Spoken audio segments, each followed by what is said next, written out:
계속해서 금융위원회 브리핑 이어갑니다. 가계부채 관리 방안을 발표하는데요. 직접 들어보시죠. 부터 설명을 드리겠습니다. 가계부채 관리 방안입니다.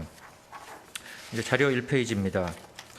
최근 가계부채 동향을 먼저 말씀드리면은 19년까지 가계부채는 하향 안정세를 계속 보였습니다만은 지난해 하반기부터 빠른 증가세로 전환해서 작년 말에 8% 수준까지 증가율이 올라갔습니다.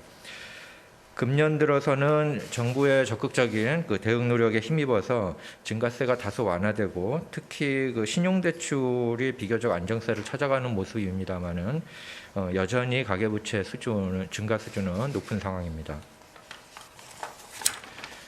다음 페이지입니다.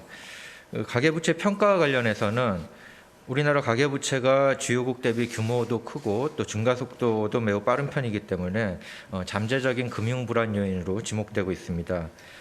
다만 가계부채의 질적 구조나 이런 여러 측면을 감안했을 때 단기간에 시스템 리스크로 촉발될 가능성은 크지 않다고 보는 평가가 지배적입니다. 그렇지만 과도한 가계부채 누적이 우리 경제의 잠재적 리스크 요인이 되지 않도록 선제적인 관리 노력이 필요한 상황입니다. 한편으로는 그동안 주택시장 안정 목적의 대출 규제가 지속적으로 강화되면서 규제의 정확성, 형평성 측면에서 보완 필요성도 제기되고 있습니다. 먼저 획일적인 LTV 규제를 적용하면서 무주택 실수요자 등의 내 집 마련 목적의 금융 접근성이 크게 제약되고 있고 또 담보 소재지라든가 업권별 차등으로 인해서 규제 사각지대라든가 규제 우회 등의 문제점도 나타나고 있습니다. 따라서 가계부채 관리 강화 노력과 함께 규제 사각지대 해소와 무주택 실수요자 지원 등을 위한 미시적인 규제 정비도 병행할 필요성이 있다고 하겠습니다. 다음 페이지입니다.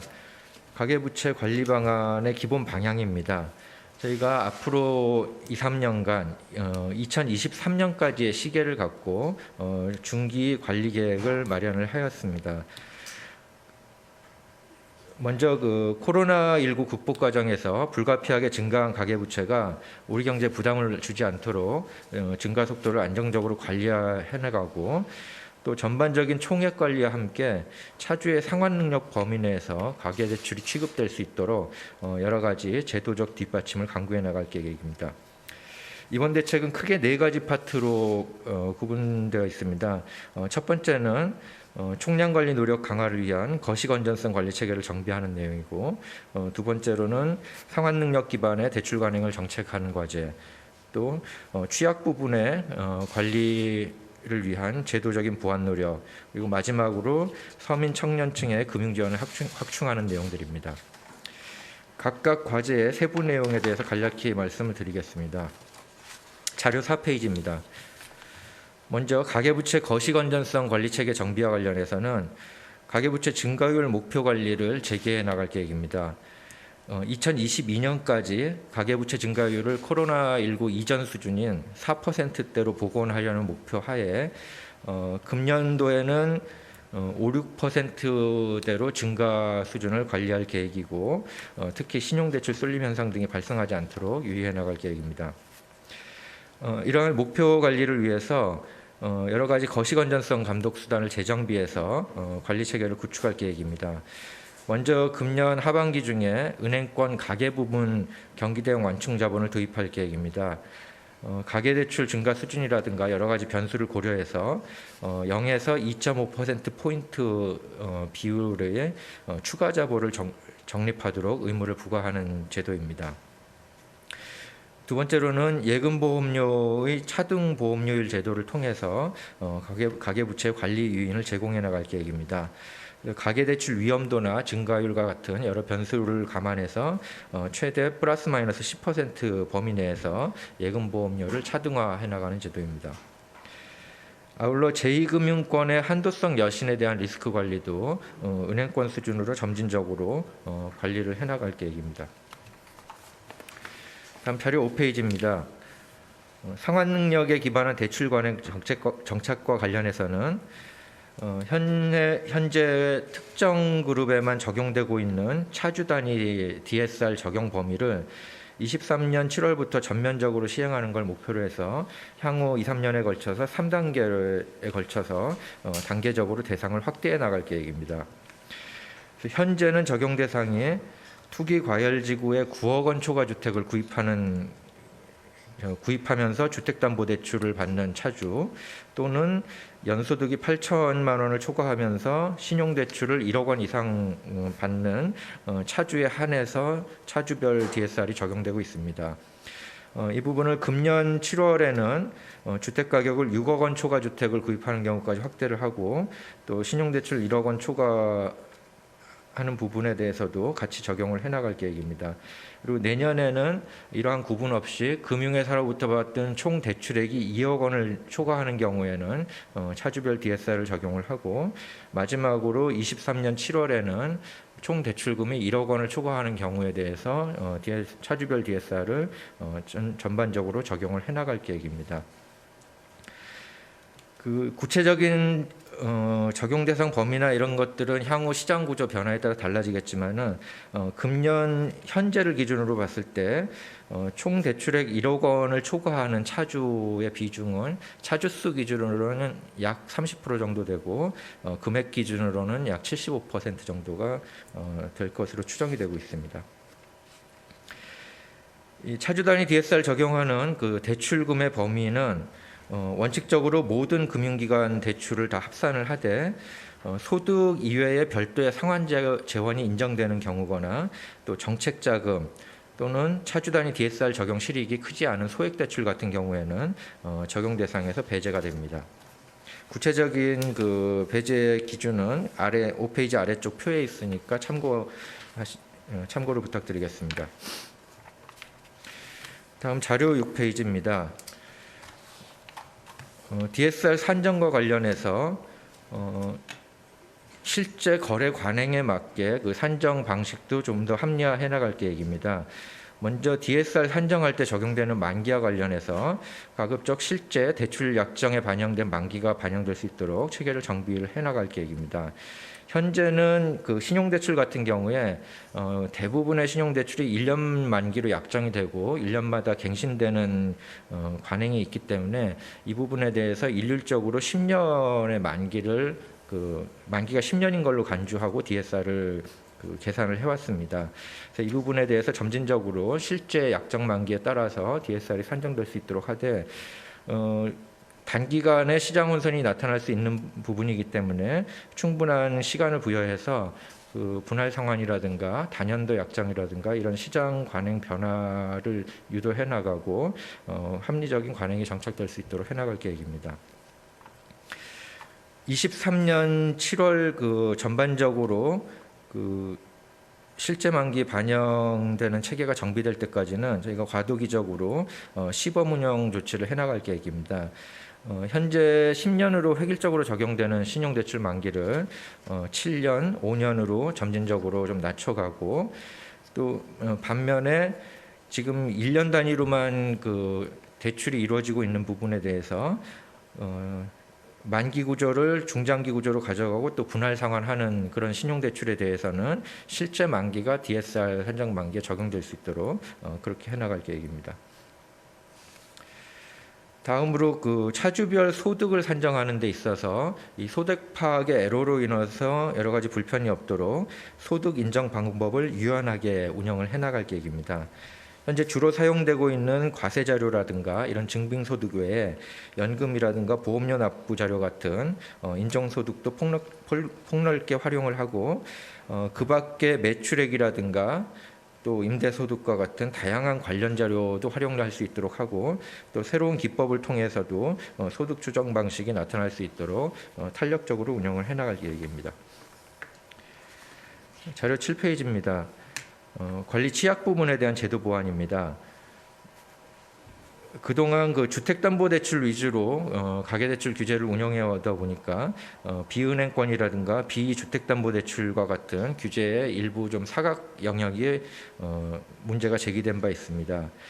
그래서 비주택담보대출의 경우에 가계대출로 취급되는 비주택담보대출에 대해서는 현재 상호금융권에만 적용되고 있는 LTV 한도 규제를 전 금융권으로 확대해서 적용을 해나갈 계획입니다. 구체적으로는 현재 상호금융권에 적용되는 범위를 전금융권으로 확대하고 규제 방식도 행정지도 방식에서 감독 규정에 반영해서 좀 더 공식화하고 적용 한도는 우선 최대 LTV 70% 범위 내에서 운영될 수 있도록 그렇게 지도를 해나갈 계획입니다. 아울러 지난 2월에 주택시장 안정대책의 후속 조치로서 토지거래 허가 지역 내에서는 신규로 취급되는 비주택담보대출의 경우에 LTV를 40%로 강화해서 적용해 나갈 계획입니다. 다만 농축어업인과 같은 실수요에 대해서는 이 부분의 예외를 허용해서 실수요자의 어려움이 없도록 해나갈 계획입니다. 아울러 23년 7월부터 차주 단위 DSR이 전면 확대 적용하는 데 차질이 없도록 비주택담보대출의 취급 가능도 개선해 나갈 계획입니다. 이 부분의 세부 내용은 뒤에서 다시 말씀드리겠습니다. 또한 상호금융권의 비주택담보대출과 같은 가계대출 취급 가능도 지속적으로 점검하고 개선을 해나갈 계획입니다. 지난번 감독원에서 북시형 농협 등 몇 군데 현장 검사를 통해서 전반적으로 비주택담보대출의 실태에 대해서 조사를 한 바 있습니다. 이 조사 결과로 나타난 여러 가지 제도 개선 사항이나 이런 것들을 반영해서 앞으로 제도 정비를 해나갈 계획입니다. 다음 8페이지입니다. 서민 청년층에 대한 금융지원 확충 부분입니다. 차주 단위 DSR을 확대하면서 서민 청년층의 금융 접근성에 애로가 없도록 몇 가지 보완 방안을 저희가 마련을 했습니다. 먼저 청년층의 경우에 생애 소득 주기를 감안해서 DSR 산정 방식을 좀 더 합리화해 나갈 계획입니다. 그래서 현재의 소득은 낮지만은 장래의 소득 증가 가능성이 높은 경우에는 장래의 소득도 일부분 인정을 해서 또 미래의 소득까지 상환 능력 심사할 때 감안할 수 있도록 할 계획입니다. 장래 소득의 인정과 관련해서는 우선 고용노동 통계 중에서 연령별 소득 자료와 같은 공신력 있는 통계를 우선적으로 활용을 하고 그 외에도 다양한 통계 자료를 활용해서 새로운 좀 인정 방법을 활용할 수 있도록 금융권의 구체적인 가이드라인을 마련해 나갈 계획입니다.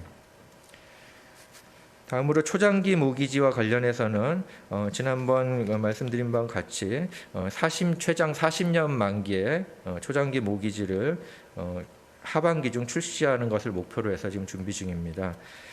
이에 따라서 청년층이라든가 신혼부부 대상으로 원리금 상환 부담을 완화하고 초기에 목돈 부담 없이 모기지 내 집 마련에 나설 수 있도록 지원해 나갈 계획입니다.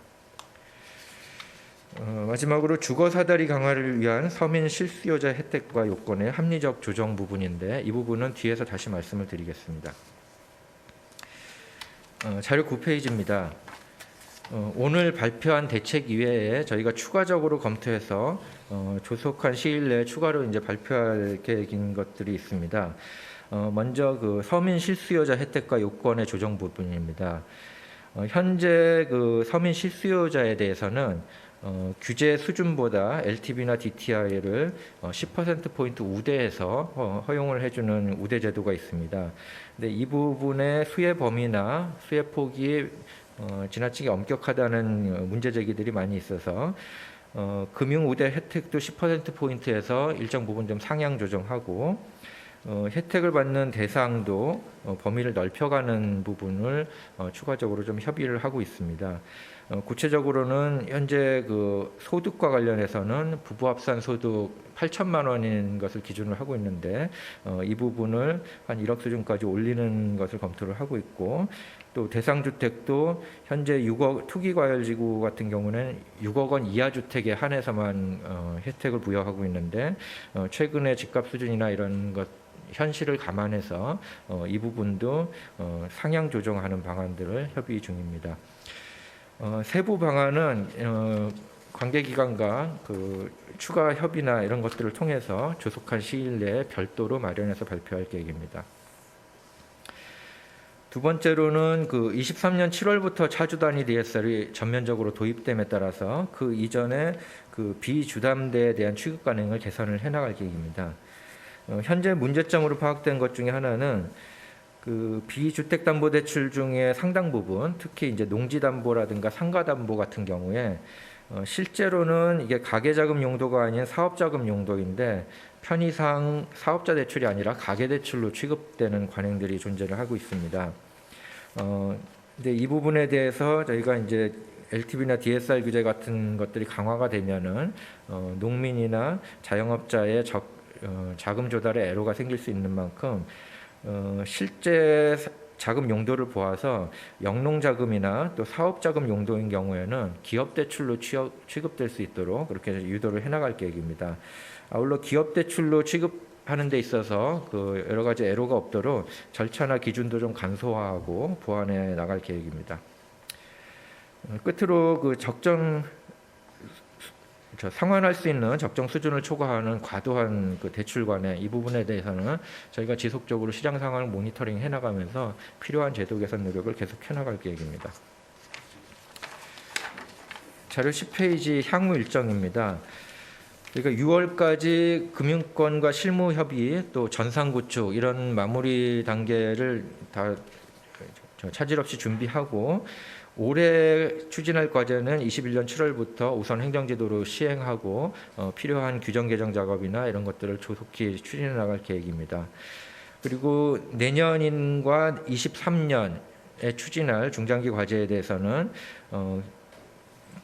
남은 기간 중간 금융권의 충분한 사전 준비를 독려를 하고 대고객 안내와 홍보 노력을 병행해서 시장 혼선이 최소화되도록 해나갈 계획입니다. 예, 이상 자료 설명을 마치고요. 저희가 함께 배부해드린 자료가 있습니다. 첨부 2는 제가 지금 설명드린 관리 방안의 과제별 세부 내용이고요. 이 부분은 참고해 주시기 부탁드리고요. 첨부 3은 저희가 자주 이렇게 나올 수 있는 여러 가지 의문점에 대해서 Q&A를 작성을 했습니다. 그래서 그 문의 사항이나 이런 것들에 대해서는 그 두 가지 자료를 좀 첨부해 주시면 감사하겠습니다. 예, 그럼 이상 설명을 마치겠습니다. 그리고 Q&A 계속해서. 예. 그리고 오늘 발표한 자료에 대해서 기자분들이 사전에 질의를 보내주신 것들이 있습니다. 제가 순서대로 답변을 드리도록 하겠습니다.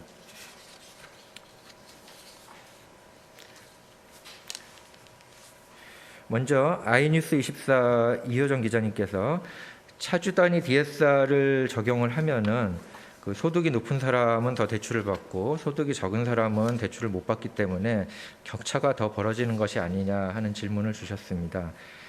먼저 제가 답변을 드리기에 앞서 가지고 전반 공통되는 사항인데 일부 오해가 있을 수 있어서 먼저 말씀을 드리겠습니다. 그 차주 단위 DSR이 적용된다 그래서 대출 한도가 줄어든다는 것은 사실관계에 그렇게 부합하지는 않습니다. 먼저 차주 단위 DSR이 적용되는 차주 수가 전체의 약 30% 정도입니다. 그리고 금융기관 총 대출금이 1억을 넘는 차주만 대상으로 하기 때문에 대부분의 서민과 이런 그 대출 금액이 크지 않은 차주의 경우에는 이 DSR이 적용이 되지 않습니다. 그리고 현재 그 은행권의 평균 DSR을 보면은 그 30%대이기 때문에 40% 수준의 DSR을 적용한다고 해도 그 대부분의 차주들, 약 90% 이상의 차주들은 이 DSR 규제에 영향에 미치지 않습니다. 그래서 대출 한도가 준다는 것은 그 전제가 조금 오류가 있고요. 물론 일부 차주의 경우, 특히 그 소득과 무관하게 과도하게 금융권에서 차입을 한 경우에는 이 DSR 규제에 따라서 그 영향이 있을 수 있습니다. 그렇지만 이거는 극히 이제 일부의 사항이고 이런 일부의 케이스를 일반적인 케이스로 그렇게 일반화시키는 것은 적절하지는 않은 것 같습니다. 그래서 첫 번째 질문에 대해서는 제가 방금 그 답변으로 가름드릴 수 있을 것 같고요. 그래서 소득 격차에 따른 자산 차이에 더 발생한다기보다는 이제 서민들에 대해서는 크게 이 DSR이 영향이 없고, 오히려 그 DSR 제도라는 거는 이 소비자를 보호하는 측면의 규제이기 때문에 그 소득 갚을 수 있는 능력을 넘어서는 과도한 대출을 방지함으로써 소비자들을 더 보호하고 차주를 보호하는 그런 제도로 이해를 부탁을 드리겠습니다. 두 번째 질문으로 그 장래 소득을 반영한 이후에 실제로 소득이 증가하지 않는 경우에 어떻게 되느냐는 말씀을 주셨는데요. 이 부분은 금융회사가 감수해야 될 리스크입니다.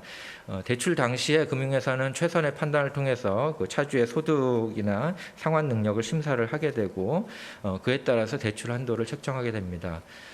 대출이 실행된 이후에 차주의 어떤 상황 변화에 따라서 그 상환 능력의 변화가 생긴다는 것은 그 부분은 금융회사의 리스크로 남는 거고 거기에 대해서 어떤 대출의 중도 해소나 이런 것들이 이루어질 수는 없습니다. 그리고 또 하나 질문으로 고액 신용대출 분할 상환 의무화가 이번 대책이 없는데 이 신용대출에 대한 추가적인 규제 변화가 없는지 하고 질문을 주셨는데요. 지금 DSR 차주별 DSR을 적용하게 되면은 고액 신용대출의 분할 상환은 자연스럽게 이루어지게 됩니다.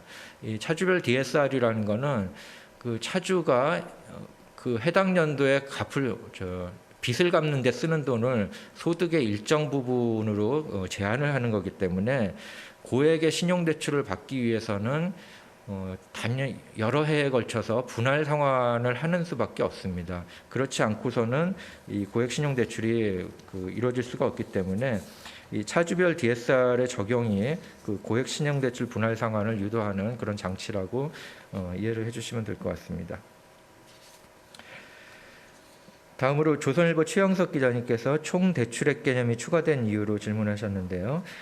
DSR이라는 거는 제가 좀 전에 말씀드린 바와 같이 차주의 그 원리금을 갚는 데 쓰는 지출을 총소득의 일정 범위 내로 제한하는 그런 제도입니다. 따라서 동제도의 취지상 그 원리금을 갚아야 되는 모든 대출이 이 산정 대상에 포함될 수 없습니다. 포함될 수밖에 없는 그런 상황입니다. 다음으로 아시아경제 박선미 기자님께서 차주 단위 DSR을 적용할 때 적용 확대 또 비주담대 LTV 한도 규제 등은 신규 대출자에게만 해당되는지 질문을 주셨습니다. 이 부분은 종전 대책과 같이 신규 대출권부터만 적용이 됩니다. 그리고 그 이데일리의 이승현 기자님과 또 연합뉴스의 김현숙 기자님께서 같은 질문을 주셨는데요. DSR 산정 만기를 10년에서 7년, 5년으로 조정함에 따라서 신용대출 한도가 어떻게 변화하는지 또 시뮬레이션 결과가 있는지를 질문을 주셨습니다. 이 부분에 대해서는 그 LTV와 달리 DSR은 저희가 일률적으로 어떤 수치를 제시해드리기가 쉽지가 않습니다. 그 LTV는 담보물이라는 그 물건을 대상으로 저희가 가치를 평가하기 때문에 땅의 감정 가격이 얼마니까 LTV 한도가 얼마가 나온다 이렇게 바로바로 나올 수 있는데 DSR은 그 차주의 소득이 얼마인지 또 대출 금리 조건이 얼마인지 실제 자금 수요가 몇 년에 걸쳐서 일어나는지 이런 구체적인 변수들에 따라서 다 각각 다르기 때문에 일률적으로 대출 한도가 얼마다 이렇게 말씀드리는 게 사실 굉장히 어렵다는 말씀을 좀 드립니다. 그렇지만은 그 DSR 만기 이제 아주 러프하게 말씀을 드리면은 그 DSR 만기를 10년에서 5년으로 조정한다는 의미는 그 10년 동안 갚을 수 있는 그 돈을 이제 5년 동안 갚을 수 있는 돈을 비교하는 거기 때문에 소득이 동일하다 그러면은 사실 갚을 수 있는 돈의 양은 절반으로 줄어들게 될 겁니다. 그렇지만은 저희가 이 DSR 만기 조정과 함께 같이 병행해서 추진할 내용이 지금 과도하게 단기화되어 있는 신용대출 시장, 특히 그 1년 만기 그 대출이 전체 신용대출의 80~90%를 차지합니다. 이 부분을 실제 자금 수요에 맞게 중장기 만기로 전환을 유도해 나갈 계획이고 또 그 과정에서 필요한 분할 상환이라든가 이런 것들이 자연스럽게 이루어질 수 있도록 시장 구조를 바꿔나갈 계획입니다. 그래서 한편으로는 만기 조정에 따라서 한도가 줄어드는 효과가 있겠지만은 한편으로는 그 약정 만기를 실제 그 자금 수요에 맞게 늘리면서 한도가 늘어나는 두 가지 효과가 같이 있을 거기 때문에 일률적으로 한도가 어떻게 되겠다 하고 말씀드리기는 좀 어렵다는 점을 양해의 말씀을 부탁드리겠습니다. 그 다음으로 KBS 김진호 기자님께서 차주 단위 DSR 40%를 적용할 때 또 그 장래소득 반영에 따른 핀셋 완화 이 경우에 대출 한도가 어떻게 차이가 날지를 질문을 주셨습니다. 이 부분은 앞에서 말씀드린 바와 같이 차주 단위 DSR이라는 게 개별 차주의 그 상환 소득이라든가 그다음에 그 실제 자금을 필요하는 기간 또 금리 조건 이런 것들에 따라서 각각 다 달라지기 때문에 그 대출 한도 차이가 어떻게 변화할지에 대해서 그 단정적으로 말씀드리기는 굉장히 어렵습니다. 그렇지만 그 러프하게 저희가 좀 감을 잡도록 도움을 드리자면은 저희가 배포해드린 첨부 2자료와 첨부 3자료에 그 대략적인 내용이 있습니다. 먼저 첨부 2 과제별 세부 내용 자료의 6페이지를 참고해 주시면은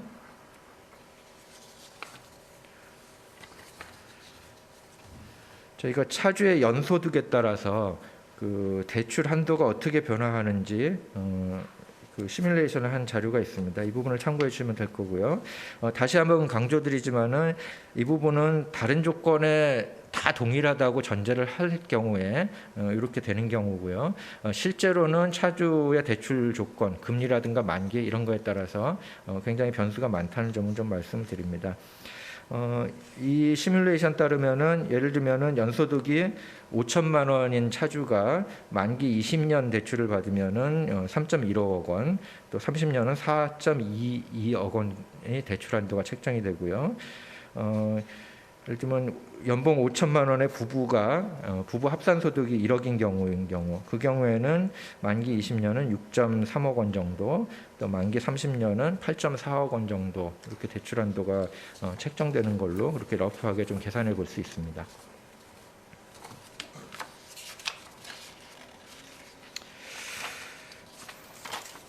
그다음에 파이낸셜 뉴스 연지한 기자님께서 DSR 3단계별로 대출 한도가 어떻게 달라지는지 전체적으로 가계부채 증가 완화 추정치가 어떻게 되는지 질문을 주셨는데요. 대출 한도에 대해서는 앞서 설명드린 바로 좀 가름하겠습니다. 전체적으로 가계부채 증가 완화 추정치는 저희가 지금 그 20년에 가계대출 증가율이 거의 8% 수준입니다. 금액으로는 한 120조 원 정도가 가계대출이 늘어났습니다. 이 부분을 금년에는 한 5 내지 6% 수준, 그다음에 내년 이후에 4% 수준으로 저희가 관리하는 걸 목표로 잡고 있기 때문에 5, 6% 수준이라 그러면은 증가폭이 한 80에서 100조 원 그 정도 사이에서 결정이 될 것 같습니다. 참고로 19년의 가계대출의 증가폭은 약 60조 원을 조금 넘는 수준이었고 19년과 비교하면은 금년도 목표치가 그렇게 타이트하지는 않다는 점을 좀 말씀을 드립니다. 다음으로 한겨레 박현 기자님께서 가계부문 경기대응 완충자본 도입에 따른 추가 적립 규모나 예보료 차등액 추정치를 질문을 주셨습니다. 그리고 또 이 부분이 가계대출 확대를 자제하도록 할 만큼 큰 규모인지 질문 주셨습니다. 먼저 구체적인 추정치에 대해서 제가 단정적으로 말씀을 드리기가 어렵습니다. 왜냐하면은 그 여러 가지 변수들이 다 그 영향을 미치고 또 구체적으로 추가 부과 규모가 결정이 된다 그래도 은행들의 자본 현재 적립 상태라든가 또 충당금 규모라든가 이런 거에 따라서 또 변수가 달라지기 때문에 일률적으로 언급하기는 굉장히 어렵습니다.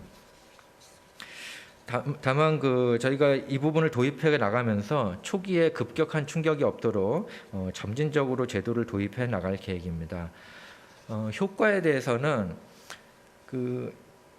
이 부분이 규모가 크지 않아서 가계대출 확대를 자제하는 어떤 인센티브로 작용할 거냐 하는 의문이 있을 수 있는데 금융시장이라는 것이 굉장히 조그만 가격 변화에도 민감하게 반응을 합니다. 그 1bp의 수수료를 놓고 경쟁을 하는 곳이 금융시장이기 때문에 이 예보료라든가 완충자본이라든가 이런 부분에 대해서 금융기관의 코스트가 올라가는 것에 대해서 저희 예상으로는 굉장히 민감하게 반응할 것으로 예상을 하고 그렇기 때문에 이 장치의 임팩트나 효과는 어느 정도 좀 그 상당한 수준이 될 수밖에 없다는 점을 좀 말씀을 드립니다. 네, 이상 그 사전 질의를 주신 거에 대해서는 제가 다 답변을 드렸고요. 끝으로 좀 부연해서 좀 말씀을 드릴 부분이 있습니다. 간단히만 좀 말씀을 드리면은 잘 아시겠지만 저희가 처음에 그 가계부채 대책을 3월 1, 4분기 중에 발표하기로 하고 3월 말을 목표로 저희가 준비를 해왔습니다만은 그 과정에서 LH 그 투기 상황이 발생하면서 투기 재발 방지를 위한 여러 가지 대책 필요성이 제기가 돼서 저희가 4월 달로 그 발표 시기를 미룬 바 있었고 이번 대책에 그래서 그 부분이 반영이 되어 있습니다. 그리고 또 하나는 그 가계부채의 전반적인 그 관리 과제와 함께 서민과 실수요자의 내 집 마련 지원을 위한 그 규제 정비 부분, 이 부분에 대해서 같이 저희가 발표를 할 계획이었습니다만은 최근에 이 부분은 금융 대출 규제뿐만 아니라 세제라든가 주택수급과 같은 여러 가지 부동산 관련 그런 제도들을 전반적으로 같이 정비하고 접근하는 것이 바람직하겠다 해가지고 이 부분은 오늘 발표는 안 하고 저희가 별도 협의를 거쳐가지고 조속한 시일 내에 별도 대책으로 발표를 할 계획입니다. 그리고 그 지원 수준이나 이런 부분에 대해서는 저희가 굉장히 그 심도 있게 논의를 하고 있기 때문에 그 오늘 대책과 함께 그 큰 그 제도적인 변화가 조만간 또 후속 조치로서 나올 수 있다는 점을 좀 말씀을 드립니다. 그리고 두 번째로는 이 차주별 DSR로 전환하는 의미에 대해서 제가 조금 강조를 드리고 싶은데요. 저희가 배포해드린 주요 QA의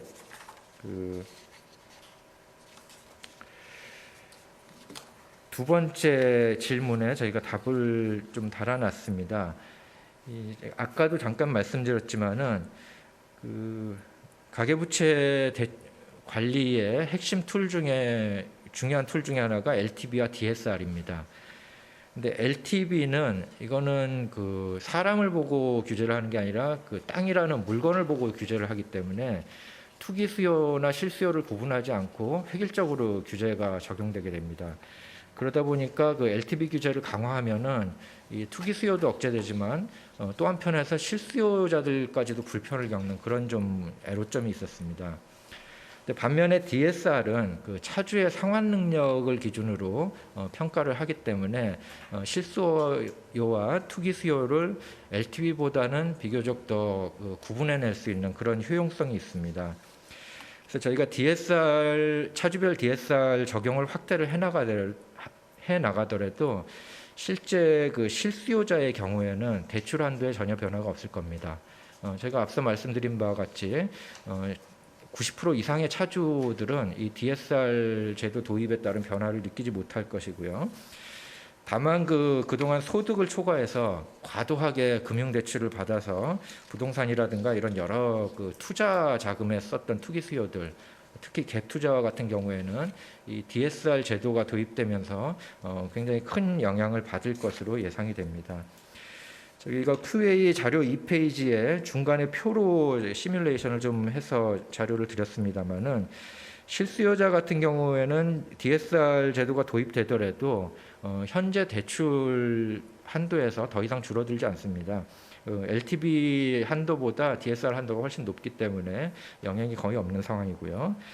다만 그 주택을 여러 채 투자하는 투기나 또는 주택 대출 규제를 피해서 토지나 상가에 투기하는 수요들 이런 데들은 지금 규제 체계로는 그 수십억의 대출을 빌릴 수 있는데 DSR이 도입되면은 이 부분은 실수요자와 똑같은 수준의 대출 규제를 받기 때문에 대출 한도가 굉장히 줄어드는 그런 영향이 있습니다.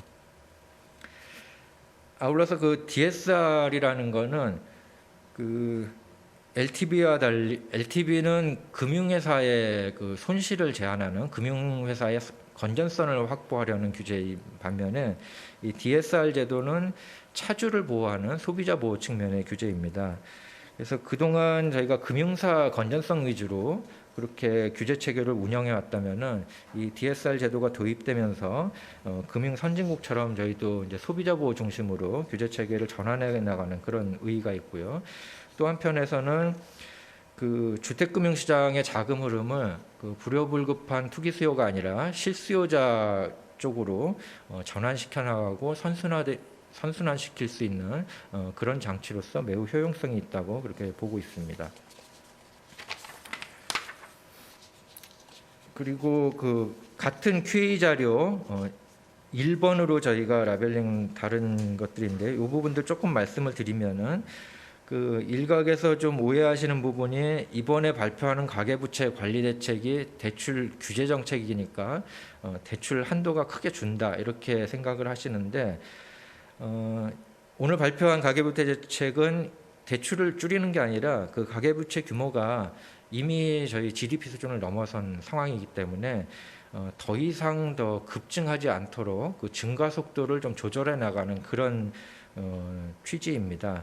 따라서 대출 총량을 줄이는 게 아니라 증가 폭을 갖다가 좀 완만하게 유지하는 그런 내용이고요. 그 총량은 총량대로 저희가 관리를 하면서 한편에서는 실수요자에 대한 금융 지원은 오히려 지금보다 더 늘려나갈 계획입니다. 이 부분은 두 가지 장치를 통해서 저희가 실행을 해나갈 계획이고요. 첫 번째로는 그 좀 전에 말씀드린 바와 같이 차주 단위 DSR 적용을 확대해 나가고 또 비주택담보대출과 같은 규제 사각지대를 해소해서 그 가계대출 시장의 자금 흐름이 투기 수요가 아니라 그 실수요 쪽으로 움직일 수 있도록 그렇게 유도를 해나가고 두 번째로는 그 조속한 시일 내에 별도로 발표될 서민 실수요자에 대한 그 LTV 우대 혜택 확대 방안 이 부분을 통해서 실수요자에게는 실질적으로 대출 한도나 이런 부분에 대해서 애로가 없도록 저희가 보완을 해나갈 계획입니다. 예, 이상 브리핑을 마치도록 하겠습니다. 네, 지금까지 가계부채 관리 방안의 주요 내용과 온라인 사전 질의에 대한 답변을 말씀드렸습니다.